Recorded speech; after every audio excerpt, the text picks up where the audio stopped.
ഔഷധ സസ്യങ്ങളുടെ കലവറയൊരുക്കി ദമ്പതികൾ. പ്രകൃതിയുടെ പച്ചപ്പിൽ തീർത്ത സ്വർഗീയ പൂങ്കാവനം. കൊല്ലം ജില്ലയിലെ നെടുമ്പന പഞ്ചായത്തിലെ 21-ാം വാർഡിൽ ആരുടെയും കണ്ണും മനസ്സും കുളിർപ്പിക്കുന്ന ഒരു കാഴ്ചയുണ്ട്. ഔഷധ സസ്യങ്ങളുടെയും പഴവർഗ്ഗങ്ങളുടെയും വസന്തം തീർത്ത് നാടിനാകെ മാതൃകയാവുകയാണ് കുഞ്ഞുമോൻ ബീന ദമ്പതികൾ. തങ്ങളുടെ ഉടമസ്ഥതയിലുള്ള 26 സെന്റ് ഭൂമിയിൽ ഇവർ ഒരുക്കിയിരിക്കുന്നത് കേവലം ഒരു തോട്ടമല്ല, മറിച്ച് 200-ലധികം അപൂർവ ഔഷധ സസ്യങ്ങളും വൈവിധ്യമാർന്ന പഴവർഗ്ഗങ്ങളും നിറഞ്ഞ മെഡിസിൻ ഗാർഡൻ എന്ന വിസ്മയ ലോകമാണ്. ഈ കുടുംബത്തിന് പ്രചോദനമായത് ദൈവവചനവും പ്രകൃതിബോധവും. കുട്ടിക്കാലം മുതലേ കൃഷിയെ നെഞ്ചിലേറ്റിയ കുഞ്ഞുമോൻ ആദ്യകാലങ്ങളിൽ വാഴ, മരച്ചീനി, ചേമ്പ്, പച്ചക്കറികൾ എന്നിവയായിരുന്നു കൃഷി ചെയ്തിരുന്നത്. എന്നാൽ പരമ്പരാഗത കൃഷിയിൽ നിന്നും ഔഷധ സസ്യങ്ങളുടെ ഈ വലിയ കല്ലവറയിലേക്ക് അദ്ദേഹത്തെ നയിച്ചത് ജീവിത പങ്കാളിയായ ബീനയാണ്. സഭാ ശുശ്രൂഷകളിൽ സജീവമായ ബീന തന്റെ ദൈനംദിന ദൈവവചന പാഠങ്ങളിലൂടെയാണ് പ്രകൃതിയും മനുഷ്യനും തമ്മിലുള്ള അഭേദ്യമായ ബന്ധത്തെക്കുറിച്ച് ആഴത്തിൽ തിരിച്ചറിയുന്നത്. പ്രകൃതി മനുഷ്യന് നൽകിയ ഏറ്റവും വലിയ വരദാനമാണ് സസ്യങ്ങൾ. മനുഷ്യന് ജീവവായു നൽകുന്നതിനൊപ്പം ശാരീരിക പ്രതിരോധ ശേഷി വർദ്ധിപ്പിക്കാനും രോഗങ്ങളെ അകറ്റി നിർത്താനും ഔഷധ സസ്യങ്ങൾക്ക് കഴിയുമെന്ന ബോധ്യം ദൈവകേന്ദ്രീകൃതമായ ജീവിതത്തിലൂടെ ഇവർക്ക് ലഭിച്ചു. തങ്ങളുടെ വീട്ടുമുറ്റത്തെ ഒരു സ്വർഗീയ പൂങ്കാവനമാക്കി മാറ്റാൻ ഈ ദമ്പതികൾക്ക് പ്രേരണയായത് മനുഷ്യനെ സ്നേഹിക്കുന്നത് പോലെ തന്നെ സസ്യങ്ങളെ സ്നേഹിക്കണം. കാരണം സസ്യങ്ങൾ നമ്മളോട് സംസാരിക്കും.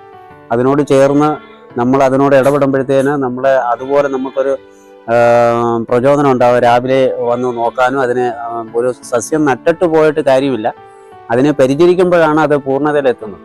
ഇപ്പോൾ നമ്മൾ ഈ ഫലവൃക്ഷങ്ങളെല്ലാം 26 സെന്റിനകത്ത് ഞാൻ തുടങ്ങി, അതെല്ലാം എനിക്ക് ഫലം തന്നുകൊണ്ടിരിക്കുകയാണ്. ഈ 26 സെന്റിനകത്ത് 28 പഴവർഗ്ഗങ്ങൾ ഓൾറെഡി ഉണ്ട്. അപ്പോൾ അതെനിക്ക് ഫലം തന്നുകൊണ്ടിരിക്കുകയാണ്.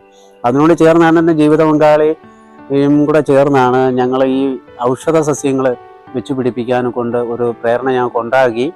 അതിനോട് ബന്ധപ്പെട്ട് നമ്മൾ ആദ്യം ഒരു ചെറിയ തോതിലാണ് തുടങ്ങിയെങ്കിൽ തന്നെ പിന്നെ ഇതിനൊരു ആവേശമായിരുന്നു. എവിടെ നമ്മൾ ഏത് സ്ഥലങ്ങളിൽ പോയാലും പച്ചമരുന്നുകൾ കാണുന്നെങ്കിൽ നമ്മളത് വാങ്ങി എന്ത് വില കൊടുത്തും വാങ്ങി നമ്മൾ വീട്ടിൽ കൊണ്ടുവന്ന് നട്ടുപിടിപ്പിച്ചു. ഇപ്പം ആ കാര്യത്തിലാണ് നമുക്ക് ഇത്രയും മരുന്നുകൾ നമുക്ക് ഇവിടെ നട്ടുപിടിപ്പിക്കാൻ പറ്റിയത്. ഔഷധ സസ്യങ്ങളുടെ ശാസ്ത്രീയ മഹിമ. ആധുനിക വൈദ്യശാസ്ത്രം എത്ര തന്നെ പുരോഗമിച്ചാലും പ്രകൃതിദത്തമായ ഔഷധങ്ങളിലേക്ക് മനുഷ്യൻ മടങ്ങേണ്ടതിന്റെ ആവശ്യകത ശാസ്ത്രം ഇന്ന് അടിവരയിടുന്നുണ്ട്. ഇത് കരിങ്കുറിഞ്ഞിയാണ്. ഈ കരിങ്കുറിഞ്ഞി വാതത്തിനാണ് ഇത് ഉപയോഗിക്കുന്നത്. കരിങ്കുറിഞ്ഞി പിന്നെ ഇതിൻ്റെ കഷായം, വേരിൻ്റെ കഷായം വെച്ചാണ് ഇത് കുടിക്കുന്നത്. അതുപോലെ തന്നെ അയ്യമ്പാന നമ്മൾ പല സ്ഥലങ്ങളിലും നാഗവെറ്റിലെന്നൊക്കെ അറിയും. ഒരു വ്യത്യസ്ത 3-4 പേരുകളായിട്ട് പല സ്ഥലങ്ങളിൽ ഇത് അറിയപ്പെടുന്നു. അയ്യമ്പാന എന്ന് പറഞ്ഞാൽ നമുക്ക് ക്ഷീണിച്ച് തളർന്ന് യാത്രയൊക്കെ ചെയ്തിട്ട് വരുമ്പോൾ ഒരേല നമുക്ക് കഴിക്കാം. ഒരേലയോ 2 ഇലയോ കഴിച്ചാലും ഒരു പ്രശ്നമില്ല. ഇത് നമ്മുടെ പിന്നെ പൈൽസിന് ഏറ്റവും അത്യുത്തമമായ ഒരു മരുന്നാണ്. 7 ഇല പറിച്ച് നല്ല പശുവും പാലിനകത്ത് അരച്ച് കാച്ചി കുടിച്ചാൽ 7 ദിവസം വെറും വയറ്റിൽ കഴിച്ചാൽ ബ്ലീഡിങ് വരെ നിൽക്കുന്നൊരു മരുന്നാണിത്. അപ്പം ഈ അയ്യമ്പാന നമ്മുടെ വീട്ടിൽ വെച്ച് പിടിപ്പിച്ചാൽ ഏറ്റവും നല്ലൊരു ഔഷധമാണ് അയ്യമ്പാന. ഇത് മൂവലയാണ്. ഇതും കഷായങ്ങൾക്കാണ് ഉപയോഗിക്കുന്നത്. മൂവല 1, 2, 3 മൂവലയുണ്ട്, ഓരിലയുണ്ട്. അപ്പോൾ ഇത് മൂവലയാണ്. ഓരില അപ്പുറത്ത് നിൽപ്പുണ്ട്. ഇത് ചതുരമുല്ലയാണ്. ചതുരമുല്ല എന്ന് പറഞ്ഞു കഴിഞ്ഞാൽ നമ്മൾ ചതവിനാണ് ഇത് ഉപയോഗിക്കുന്നത്. ഇത് ഏത് ഇലയും നമ്മൾ പറിച്ചിട്ട് ഒടിച്ചു കഴിഞ്ഞാൽ അതിനൊരു ഒടിഞ്ഞ പാട് കാണും, പക്ഷേ ഇതിനകത്ത് കാണത്തില്ല. ആ ഒടുവിൻ്റെ പാട് കാണത്തില്ല. ഇത് ചതവിനാണ് ഉപയോഗിക്കുന്ന ഈ മരുന്ന്. ഇതിങ്ങനെ വള്ളി പോലെയാണ് കയറിപ്പോകുന്നത്. ഒരു മരത്തിൻ്റെ സഹായത്തോടെ ഇങ്ങനെ വള്ളി പോയിട്ട് കയറിപ്പോവുക ചെയ്യുന്നത്. ഇത് ഇഞ്ചി, ഫൈബർ കണ്ടൻറ്റ് കൂടിയ ഇഞ്ചിയാണ് ഈ ഇഞ്ചി. നമ്മുടെ സാധാ ഇഞ്ചിയല്ല. ഇതിന് പ്രത്യേക ഒരു മണവും കാര്യങ്ങളൊക്കെ ഉണ്ട് ഈ ഇഞ്ചിക്ക്. ഇത് താമര കൊടുങ്ങലാണ്. കൊടുങ്ങൽ 2 ഇനത്തിലുണ്ട്. ചെറിയ കൊടുങ്ങലും ഉണ്ട്, താമര കൊടുങ്ങലും ഉണ്ട്. ഇത് താമര കൊടുങ്ങലാണ്. ചെറിയ കൊടുങ്ങലാണ് നമ്മൾ അൾസറിനൊക്കെ നമ്മൾ പിന്നെ ഉള്ളിൽ കഴിക്കും. പച്ചയ്ക്കും കഴിക്കാം, ഒരു പ്രശ്നമല്ല. 3 എണ്ണം വെച്ച് പച്ചയ്ക്ക് കഴിക്കാം. പിന്നെ അതിനകത്ത് തൈരിനകത്ത് ഇത്രയും കൊടുങ്ങലെടുത്ത് തൈരിനകത്ത് അരച്ച് കുടിച്ചു കഴിഞ്ഞാൽ കുടൽ സംബന്ധമായിട്ടുള്ള എല്ലാ അസുഖങ്ങൾക്കും നല്ലതാണ്. ഔഷധ സസ്യങ്ങളിൽ അടങ്ങിയിരിക്കുന്ന ആന്റി ഓക്സിഡന്റുകളും ആന്റി മൈക്രോബിയൻ ഘടകങ്ങളും മനുഷ്യ ശരീരത്തിന്റെ രോഗപ്രതിരോധ സംവിധാനം ശക്തമാക്കുന്നു. ഈ സസ്യങ്ങൾ പുറത്തുവിടുന്ന ശുദ്ധവായുവും അവയുടെ സാന്നിധ്യവും മനുഷ്യന്റെ മാനസിക സമ്മർദ്ദം കുറയ്ക്കാനും പോസിറ്റീവ് ഊർജം നൽകാനും സഹായിക്കുമെന്ന് ശാസ്ത്രീയ പഠനങ്ങൾ തെളിയിക്കുന്നു. പ്രകൃതി തന്നെയാണ് ഏറ്റവും വലിയ വൈദ്യൻ. ആ പ്രകൃതിയെ വീട്ടുമുറ്റത്ത് കാത്തു സൂക്ഷിക്കുക വഴി ആരോഗ്യമുള്ള ഒരു തലമുറയെയാണ് നാം വാർത്തെടുക്കുന്നത് എന്ന് തെളിയിക്കുകയാണ് ഈ ദമ്പതികൾ. ഒരു പച്ചമരുന്നാണ് കിലുക്കി. ഇത് വാതക്കൊല്ലി.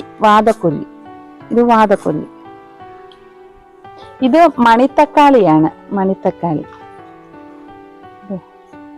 അതാണ് മണിത്തക്കാളി.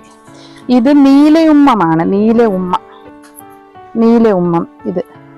ഇത് രമ്പ. കുഞ്ഞുമോന്റെയും ബീനയുടെയും ഈ മെഡിസിൻ ഗാർഡൻ ഇന്ന് വെറുമൊരു പൂങ്കാവനമല്ല, മറിച്ച് വിദ്യാർത്ഥികൾക്കും അധ്യാപകർക്കും ഒരു തുറന്ന പാഠശാലയാണ്. വിദ്യാലയങ്ങളിൽ നിന്നും നിരവധി ആളുകളാണ് ഈ ഔഷധ കലവറ നേരിട്ട് കാണാനും പഠിക്കാനുമായി ഇവിടെ എത്തുന്നത്. ഇതുകൂടാതെ കുഞ്ഞുമോൻ നേരിട്ട് സ്കൂളുകളിൽ ചെന്ന് കുട്ടികൾക്കായി ഔഷധ സസ്യങ്ങളുടെ കാർഷിക വിളവുകളെ കുറിച്ചും അതിന്റെ പ്രാധാന്യത്തെക്കുറിച്ചും ബോധവൽക്കരണ ക്ലാസുകൾ നൽകാറുണ്ട്. കുട്ടികളുടെ നേതൃത്വത്തിൽ സ്കൂളുകളിൽ ഔഷധ സസ്യത്തോട്ടങ്ങൾ നിർമ്മിക്കാനും അവ പരിപാലിക്കാനും അദ്ദേഹം മുന്നിൽ നിന്ന് വഴികാട്ടുന്നു. വരും തലമുറയിൽ പ്രകൃതി സ്നേഹവും കൃഷിബോധവും വളർത്താൻ ഈ ദമ്പതികൾ ചെയ്യുന്ന സേവനം സമാനതകളില്ലാത്തതാണ്. എല്ലാം കൂടെ നമുക്ക് ഒരു വീഡിയോ ഒരു എപ്പിസോഡ് ചെയ്യാൻ പറ്റത്തില്ല. ഇനി ഒന്നും കൂടെ എടുത്തെങ്കിൽ മാത്രമേ അതിന്റെ ടൈമിംഗ് കിട്ടത്തുള്ളൂ. അപ്പോൾ ഇത് നിങ്ങൾക്ക് എപ്പം വേണമെങ്കിലും ഇവിടെ വരാം, ഇവിടെ സന്ദർശിക്കാം. ഇത് പരിചയപ്പെടുത്തുന്നത് എനിക്കൊരു ബുദ്ധിമുട്ടുമില്ല. അതുപോലെ തന്നെ എല്ലാ ഔഷധങ്ങളുടെയും തൈ ഇവിടെ ഉണ്ട്.